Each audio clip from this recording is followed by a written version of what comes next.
Kalau sendi korang selalu bengkak, mencucuk-cucuk, tu bukan sebab kerja berat. Itu sebab kristal asid urik dah mula makan sendi korang dari dalam. Ramai orang ingat gout ni sebab makan daging banyak. Salah. Masalah sebenar bila asid urik tinggi, dia beku jadi kristal tajam dalam sendi. Kristal itulah yang buat korang rasa sakit setiap kali picak lantai.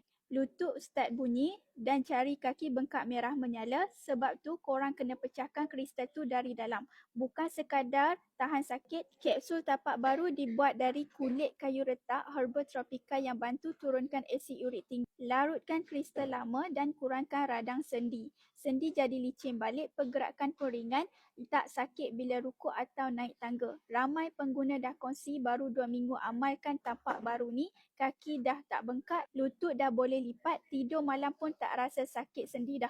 Ini sebab tapak baru rawat dari punca, bukan legakan sementara.